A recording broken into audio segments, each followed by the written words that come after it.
Assalamualaikum warahmatullahi wabarakatuh. Kembali lagi bersama saya di Ahmad Sukarizu. Pada kesempatan kali ini saya akan membahas mengenai DBD alias demam berdarah dengue.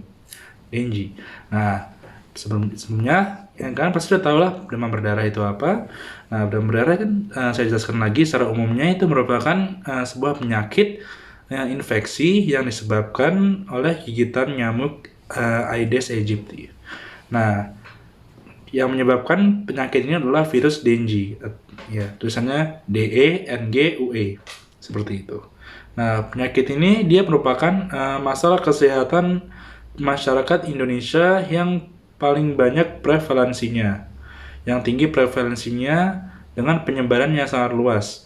Dimana lagi, ditambah lagi negara kita merupakan negara beriklim tropis di mana demam berdarah ini dapat menyebar dengan luas. Nah, kita mulai dari patofisiologinya. Bagi yang tidak kuat untuk mendengar patofisiologi bisa di skip saja. Nah, jadi patofisiologi dari DBD ini adalah meningginya permeabilitas dinding pembuluh darah, lalu menurunnya volume plasma serta terjadinya hipotensi, trombositopenia, dan diatesis hemoragik. Nah, plasma ini merembes selama perjalanan penyakit, mulai dari permulaan masa demam dan mencapai puncaknya pada masa renjatan atau shock. Nah, nilai hematokrit meningkat secara bersamaan dengan menghilangnya plasma melalui endotel dinding pembuluh darah. Meningginya nilai hematokrit itu menimbulkan dugaan bahwa renjatan yang terjadi sebagai akibat dari kebocoran plasma ke daerah ekstravaskuler melalui kapiler yang rusak. Nah, trombositopenia sendiri merupakan kelainan hematologis yang sering ditemukan.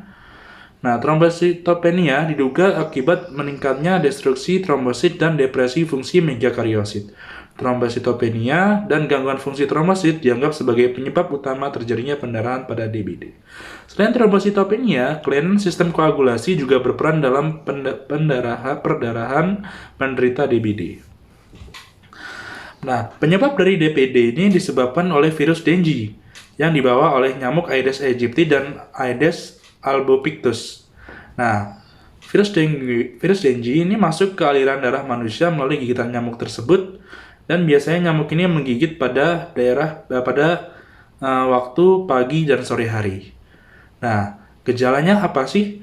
Nah, yang pertama pastikan dulu dari suhu terlebih dahulu. Suhunya gejalanya adalah demam 40 derajat atau lebih, ditambah sakit kepala berat, lalu nyeri pada sendi, otot dan tulang, lalu hilangnya nafsu makan, nyeri di bagian belakang mata, lalu mual dan muntah, pembengkakan kelenjar getah bening, lalu ada ruam kemerahan yang muncul di sekitar 2-5 hari setelah demam.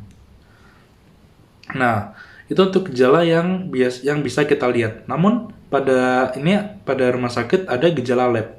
Alas apa pemeriksaan labnya? Tanda-tandanya apa? Yaitu trombosit itu di angka 100.000 atau kurang.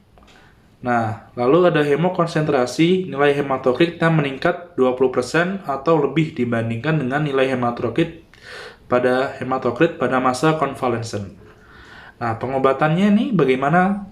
Nah, apabila demam dengue berkembang dan menjadi demam berdarah dengue, nah, pasien perlu dirujuk ke rumah sakit secepatnya untuk mendapatkan perawatan intensif.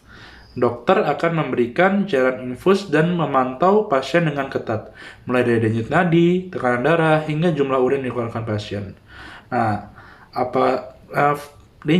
DBD itu merupakan penyakit yang sangat serius. Oleh karena itu kita perlu mencegahnya, karena baik lagi mencegah lebih baik daripada mengobati.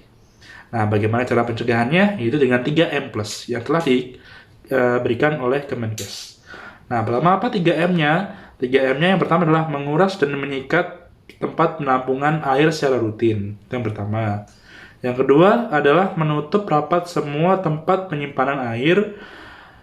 Dan yang ketiga adalah memanfaatkan limbah barang bekas yang bernilai ekonomi atau dengan kata lain kita mendaur ulang barang bekas tersebut supaya bisa mengurangi tempat-tempat nyamuk Aedes aegypti ini berkembang biak.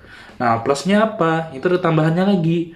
Memelihara ikan pemakan jenis jentik nyamuk, menggunakan obat anti nyamuk, memasang kawat kasa pada jendela dan ventilasi, gotong royong membersihkan lingkungan, periksa tempat-tempat yang rawan untuk nyamuk berkembang biak, misal penampungan air, genangan air gitu.